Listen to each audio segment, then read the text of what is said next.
Shalom saudara-saudara yang kasih dalam Tuhan. Saya bersyukur dan berterima kasih pada hari ini kita boleh bersama-sama untuk mendengarkan firman Tuhan. Nama saya adalah Pendeta Franklin Satori. Saya berasal dari Surabaya, Indonesia, di mana saya bekerja saat ini melayani sebagai pendeta Jemaat Dharma Husada Indah yang berlokasi di Surabaya. Terima kasih untuk kesempatan yang diberikan kepada saya untuk Sabat ini kita boleh mendengarkan firman Tuhan dengan judul muka. Saudara-saudara yang kasih dalam Tuhan, saat ini banyak sekali orang-orang yang sibuk untuk mempercantik wajahnya. Sibuk untuk bagaimana supaya muka saya terlihat glowing. Kalau di Indonesia kita biasa menyebut kata glowing. Glowing itu artinya adalah mukanya bersinar-sinar. Mukanya enak dilihat. Mukanya cantik, beautiful. Beberapa pakar kesehatan mengatakan bagaimana supaya muka kita bersih, muka kita sehat adalah rajin cuci muka. Atau menjaga kebersihan muka. Cara yang paling sederhana adalah mencuci muka dengan air kosong saja. Dengan air bersih. Sesering mungkin. Lalu yang kedua adalah rutin berolahraga. Istirahat yang cukup tentunya. Kalau kita tidak istirahat yang cukup, mulailah timbul hitam-hitam di mata sini. Dan itu menyebabkan tidak elok lagi, tidak beautiful lagi wajah itu dilihat. Ada juga yang menyebabkan makan yang bergizi, makan yang sehat. Dan yang terakhir adalah dengan mengelola stres. Saudara-saudara, tidak ada satu orang pun di dunia ini yang tidak pernah mengalami stres.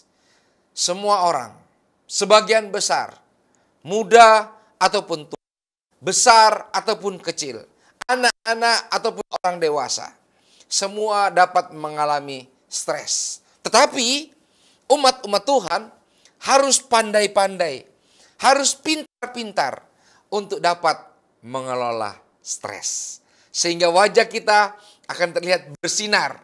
Wajah kita akan terlihat bersih. Wajah kita akan memiliki, menyiratkan sukacita. Bahkan akan menggambarkan Yesus Kristus.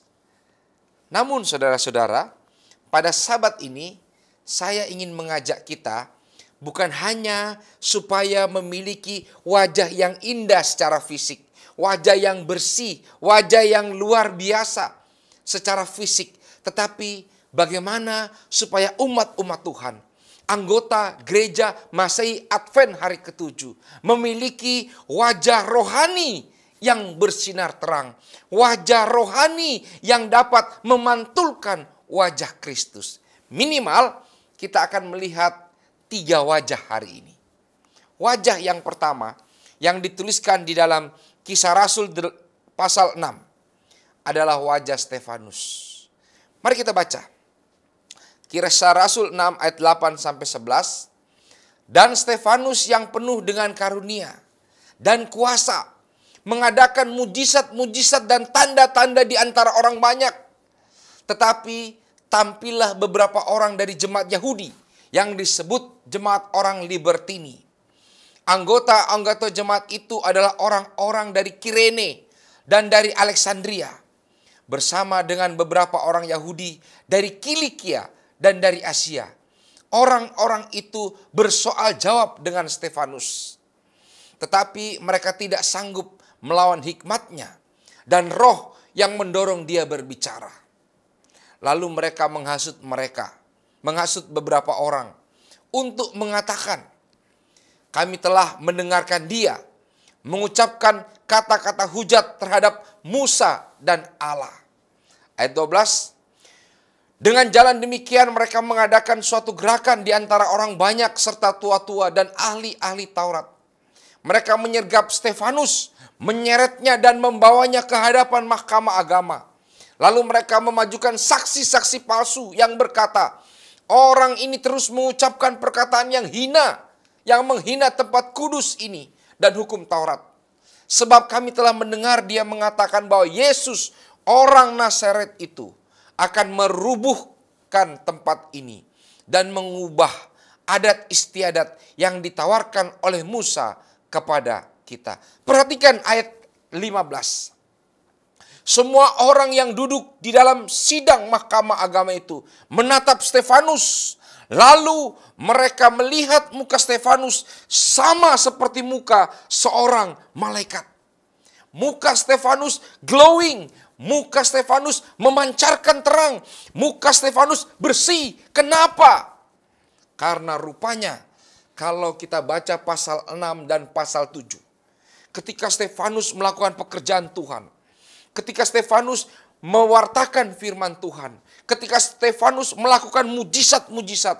Ketika Stefanus bekerja untuk doa Tuhan. Dan hari ini ketika ada orang yang beranggapan ia salah. Ia ditahan oleh orang-orang Yahudi.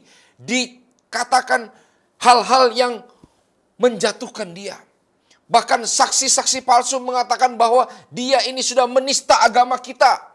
Karena dia mengabarkan tentang Yesus orang Nazaret itu. Maka seketika wajah daripada Stefanus dilihat oleh tua-tua agama ini. Dilihat oleh mahkamah agama ini. Mukanya menjadi terang. Mukanya berkilau sama seperti muka seorang malaikat. Kenapa saudara-saudara muka Stefanus berkilau? Muka Stefanus bersih. Muka Stefanus memancarkan terang. Karena dia mempertahankan kebenaran firman Tuhan. Umat-umat Tuhan, anggota gereja Masih Advent hari ke-7, dimanapun saudara berada, pertahankan iman kita, pertahankan kebenaran itu, pertahankan Alkitab, sola scriptura, kembali kepada Alkitab.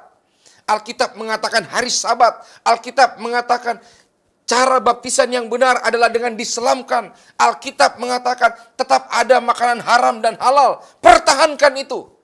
Kalau kita mau mempertahankan itu, maka wajah rohani kita, wajah spiritual kita akan memancarkan terang.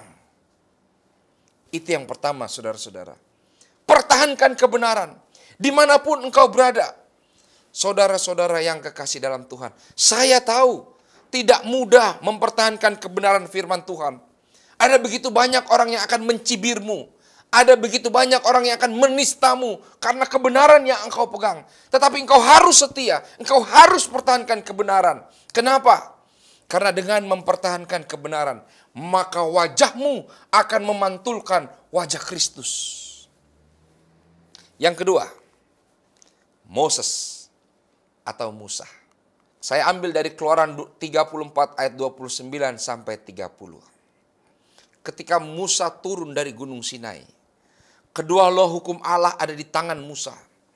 Ketika ia turun dari gunung itu, tidaklah Musa tahu bahwa kulit mukanya bercahaya. Oleh karena ia telah berbicara dengan Tuhan. Ketika Harun dan segala orang Israel melihat Musa, tampak kulit mukanya bercahaya, maka takutlah mereka mendekati Musa. Kita tahu ceritanya ini. Ketika Musa menghadap Tuhan untuk mendapatkan kedua loh batu. Ia berbicara dengan Tuhan, intens berhubungan dekat dengan Tuhan. Dan tanpa Musa sadari, kulit muka Musa bercahaya. Orang-orang melihat Musa memiliki kulit yang bersinar, terang. Apa artinya ini, saudara-saudara? Kalau kita umat-umat Tuhan mau menginginkan wajah rohani yang bersinar terang, kita harus rajin berkomunikasi dengan Tuhan. Kita harus rajin berbicara dengan Tuhan, dengan membaca firman Tuhan, dengan berdoa, dengan renungan pagi, renungan malam. Bukan hanya itu, ajak anak-anakmu, ajak istrimu, ajak suamimu, ajak keluargamu, ajak sahabatmu untuk berkomunikasi dengan Tuhan. Semakin sering engkau berkomunikasi dengan Tuhan, semakin sering engkau rapat, engkau dekat dengan Tuhan, maka wajahmu, karaktermu akan memantulkan sahabat sejati yang selalu mengasihi kita, Yesus Kristus. Saudara-saudara yang kasih dalam Tuhan, mengapa hari ini banyak umat-umat Tuhan yang sudah tidak berani lagi mempertahankan firman Tuhan? Mengapa banyak umat-umat Tuhan yang sudah tidak berani lagi menunjukkan siapa dirinya, bahwa dia adalah orang Advent? Karena mungkin saja saat ini banyak anggota-anggota kita, bahkan mungkin juga para pastor yang sudah jarang berkomunikasi dengan Tuhan. Rajinlah berkomunikasi dengan Tuhan. Rajinlah untuk selalu dekat dengan Dia dalam doa-doamu setiap saat, setiap waktu. Apakah engkau mau rapat, meeting? Apakah engkau mau keluar dari rumah untuk bekerja? Apakah engkau mau belanja, ibu-ibu? Apakah kalau engkau students, ketika engkau mau belajar, berdoa terlebih dahulu? Berkomunikasilah dengan Tuhan. Dekat, rapat, erat. Musa yang berkomunikasi dengan Tuhan, maka wajahnya pun bersinar terang. Sudah dua, saudara-saudara ya. Stefanus, mengapa wajahnya terang seperti malaikat? Karena ia mempertahankan kebenaran firman Tuhan. Ia sudah melayani Tuhan, tetapi banyak orang tidak senang kepada dia. Orang mencibir dia, orang berkata-kata yang salah tentang dia. Tetapi ia tetap pertahankan kebenaran firman Tuhan. Maka wajahnya bersinar terang. Pertahankan kebenaran. Pertahankan firman Tuhan. Mengapa? Karena kita rajin berkomunikasi dengan Tuhan. Musa ketika ia menerima 10 hukum Allah itu, wajahnya tanpa ia sadari bersinar terang. Karena ia berkomunikasi setiap saat, setiap waktu dengan Tuhan. Umat-umat Allah, anggota gereja Advent, mari lebih rajin baca Alkitab, lebih rajin berdoa, lebih rajin mengikuti kumpulan-kumpulan jemaat, ibadah bersama. Karena kita akan memantulkan wajah Kristus. Yang ketiga, Esau. Mungkin tidak banyak orang membaca ayat ini. Kita tahu Yakub dan Esau, yang paling elok adalah Yakub. Kita tahu kisah-kisahnya, bahwa Yakub itu luar biasa, hebat. Tetapi perhatikan apa perkataan Yakub terhadap Esau. Ayat ini terjadi ketika Yakub mau bertemu dengan Esau. Setelah beberapa tahun mereka tidak bertemu. Ingat, pertemuan terakhir antara Yakub dan Esau ditandai dengan marahnya Esau. Karena Yakub sudah mengambil hak kesulungan daripada Esau. Yakub lari daripada Esau. Dan Esau pun marah hati. Karena hak kesulungan bagi Esau milik dia. Karena dia adalah anak sulung, anak paling nomor 1. Tetapi hak kesulungan itu jatuh kepada Yakub. Marahlah Esau. Bahkan kalau kita membaca Alkitab, Alkitab tuliskan, Esau ingin sekali membunuh Yakub. Itulah sebabnya Yakub harus lari. Dia tinggal bersama Laban selama beberapa puluh tahun. Ketika ia akan kembali pulang, bertemu dengan Esau, kita tahu kisahnya. Ketika Esau mendekati Yakub, berjalanlah Yakub. Pasukan-pasukannya jalan. Istri dan anak-anaknya jalan. Lalu Esau pun jalan. Sambil ia bertelut kepada Esau. Tetapi apa yang dilakukan oleh Esau? Kalau kita membaca Alkitab, Esau lari mendapatkan Yakub. Esau mencium Yakub, mencium lehernya. Mungkin batang leher yang sebenarnya ia mau patahkan karena Esau marah. Tetapi hari itu Esau tidak marah. Esau memeluk, Esau mencintai adiknya. Sehingga Yakub berkata kepadanya, "Janganlah kiranya demikian. Jikalau aku telah mendapatkan kasih-Mu, terimalah persembahanku ini dari tanganku. Karena memang melihat mukamu adalah bagiku serasa melihat wajah Allah. Dan engkau pun berkenan menyambut aku. Saudara bayangkan, don't forget, Yakub dan Esau ini adalah saudara kembar. Muka mereka sama. Tetapi saudara-saudara, hari ini Yakub ketika bertemu dengan Esau, ia mengatakan, melihat wajahmu seperti melihat wajah Allah. Kenapa? Karena Esau telah mengampuni Yakub. Karena Esau yang marah kepada Yakub, Esau yang ingin membunuh Yakub. Hari itu ketika mereka bertemu, ia memeluk Yakub, ia menciumnya. Bahkan ketika Yakub memberikan persembahan kepada Esau, Esau tidak mau. Ambil. Saya punya banyak. Tetapi Esau katakan, terimalah ini abang, terimalah ini. Karena melihat wajahmu, melihat bagaimana engkau menerima aku, sama seperti aku melihat wajah Allah. Saudara-saudara yang kasih dalam Tuhan, kalau engkau ingin supaya wajahmu seperti wajah Tuhan, maka berikanlah pengampunan. Berikanlah kepada mereka yang sudah menyakiti hatimu, maafkan mereka. Lapangkan dadamu, ampuni mereka. Anyway, saudara-saudara, saya mau tunjukkan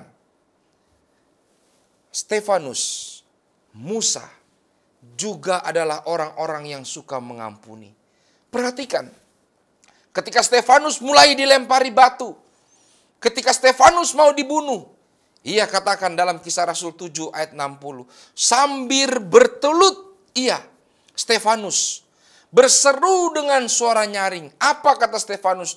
Tuhan, janganlah tangguhkan dosa ini kepada mereka. Dan dengan perkataan itu meninggallah Stefanus. Bukan saja ia mempertahankan kebenaran, ia sudah dimaki, ia dipukuli, dilempari batu, tetapi Stefanus mengampuni. Tuhan, ampunilah mereka. Bagaimana dengan Musa? Keluaran 32 ayat 31 sampai 32. Lalu kembalilah Musa menghadap Tuhan dan berkata, bangsa ini telah berbuat dosa besar, sebab mereka telah membuat alah emas bagi mereka, patung anak lembu emas. Tetapi sekarang Musa mengatakan kepada Tuhan, kiranya engkau ampuni dosa mereka itu. Dan jika tidak, perhatikan perkataan pemimpin ini. Dia katakan kepada Tuhan, hapuskanlah kiranya namaku dari dalam kitab yang telah kau tulis. Luar biasa saudara-saudara. Musa, dia katakan kepada Tuhan, Tuhan ampuni umat-umatmu ini. Maafkan mereka. Biarlah aku saja, namaku hapuskan dari kitab kehidupan. Umat-umat Tuhan harus mengampuni. Umat-umat Tuhan harus mudah di dalam memberikan maaf kepada orang yang menyakiti kita. Mungkin yang menonton video ini hari ini, ada engkau istri yang disakiti oleh suamimu, ampuni suamimu. Mungkin engkau adalah seorang ayah, seorang orang tua yang disakiti oleh anak-anakmu, yang engkau sudah besarkan mereka. Engkau rawat mereka, tetapi engkau menyakiti hati orang tuamu. Father and mother, I say to you, forgive them. Mereka masih anak-anakmu, ampuni mereka. Anak-anak, mungkin orang tuamu berbuat salah kepadamu. Mungkin orang tuamu berlaku tidak benar kepadamu. Ampuni mereka. At least mereka sudah rawat engkau. Mereka sudah lahirkan engkau di atas dunia ini. Mereka sudah berusaha memberikan yang terbaik bagimu. Mungkin engkau merasa tidak baik apa yang orang tuamu berikan kepadamu. Ampuni mereka. Kalau engkau mau menjadi umat Allah, engkau mau menjadi terang, mukamu mau terlihat bercahaya seperti malaikat, bahkan seperti Tuhan, ampuni mereka. Ampuni mereka. Dan tentu saja, muka yang terakhir, muka Yesus Kristus. Ia berkata dalam Lukas 23 ayat 34. ketika Yesus disalibkan, ia berkata, "Ya Bapa, ampunilah mereka, sebab mereka tidak tahu apa yang mereka perbuat." Dan mereka membuang undi untuk membagi pakaiannya. Saudara-saudara yang kasih dalam Tuhan, Yesus pun ketika di atas dunia ini, Alkitab pernah mencatatkan, lalu Yesus berubah rupa di depan mata murid-muridnya. Wajahnya bercahaya seperti matahari dan pakaiannya menjadi putih bersinar seperti terang. Saudara-saudaraku, jangan katakan, "Aku tidak bisa, pastor." Itu Yesus, itu Musa, itu Stefanus, itu Esau. Mereka hidup di zaman yang dulu, pastor. Tetapi saudara-saudara ingat, Paulus katakan dalam Roma 8 ayat 14, semua orang yang dipimpin Roh Allah adalah anak Allah. Engkau akan disanggupkan untuk memantulkan wajah Bapamu di surga. Engkau akan disanggupkan untuk menjadi terang dimanapun engkau berada. Wajahmu akan menjadi wajah sukacita, wajah kegembiraan bagi banyak orang. Karena melihat wajahmu seperti melihat wajah malaikat, seperti melihat terang, seperti melihat wajah Allah. Kenapa? Karena engkau mempertahankan kebenaran firman Tuhan. Karena engkau berkomunikasi dengan Tuhan. Dan karena engkau mengampuni, dan mengampuni. Orang-orang yang saya sebut di dalam Alkitab itu adalah orang-orang yang mengampuni, saudara-saudara. Orang-orang yang mempertahankan firman, yang bekerja untuk Tuhan, yang berkomunikasi dengan Tuhan, dan mereka mengampuni. Saudara-saudara yang kekasih dalam Tuhan, betapa indahnya pekabaran pagi ini untuk kita. Pada hari Sabat yang suci dan diberkati ini. Bila di antara engkau ada yang mendengarkan firman Tuhan ini, dan hatimu tergerak, dan engkau merasa bahwa ada orang yang engkau sulit ampuni, segera ambil teleponmu. Katakan kepada mereka, "I forgive." Aku mengampuni engkau.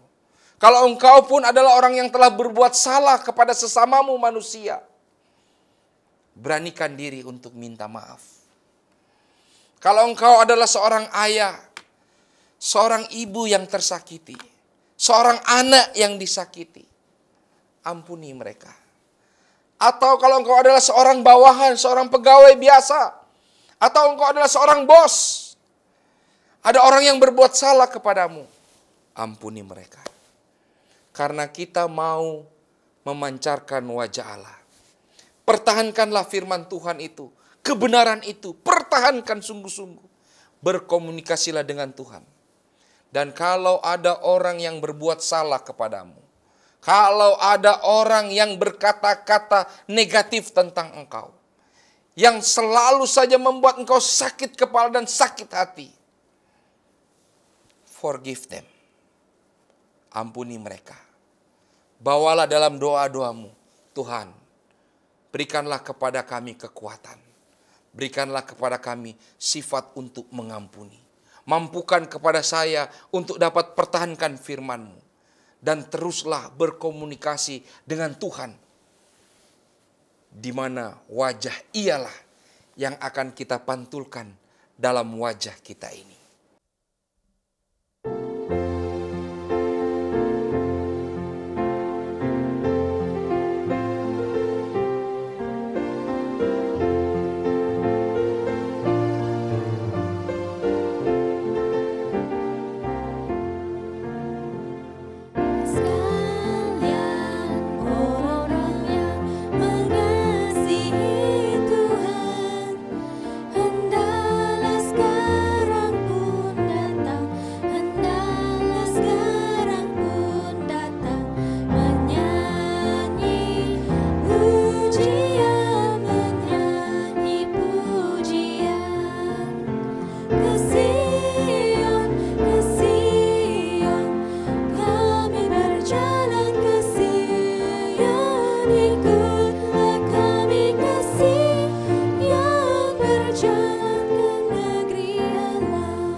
Mari, saya undang kita semua untuk tunduk kepala dan satu dalam doa. Maha besar Allah kami yang bertahta dalam kerajaan surga. Terima kasih Tuhan untuk pekabaran hari ini. Yang biarlah ini boleh mendamaikan hati kami. Di mana kami kembali diingatkan. Agar wajah-wajah umat Tuhan ini boleh menjadi terang. Sehingga banyak orang yang akan melihat kepada kami, melihat terang di wajah kami, melihat Tuhan di wajah kami, dan memuliakan Bapa yang di surga, yang telah lebih dahulu menjadi teladan contoh bagi kami. Tuhan, mampukan kami ketika berjalan di atas dunia ini, kami pertahankan kebenaran firman-Mu. Kami pegang firman-Mu itu sungguh-sungguh. Dan mampukanlah kami ya Bapa untuk lebih senang, lebih sukacita berkomunikasi dengan Engkau. Dalam doa-doa kami, dalam belajar firman Tuhan. Dan Tuhan, bila ada hal-hal yang tidak menyenangkan dalam hidup kami, mampukan kami untuk menjadi orang yang panjang sabar, yang dapat mengampuni. Karena ya Tuhan, Engkau pun telah mengampuni kami terlebih dahulu. Engkau pun telah menghapuskan dosa-dosa kami dan melayakkan kami, sehingga kami layak disebut sebagai anak-anak Allah. Terima kasih ya Tuhan, terima kasih. Bersama-samalah dengan kami semua. Berkatilah umat-umat Tuhan. Kiranya damai dan kasih karunia surgawi menjadi milik kami dari sekarang sampai selama-lamanya. Amin. Saudara-saudara yang kasih dalam Tuhan, biarlah melalui firman Tuhan sahabat ini boleh tetap menguatkan kita semua. Sampai jumpa kembali. Tuhan memberkati.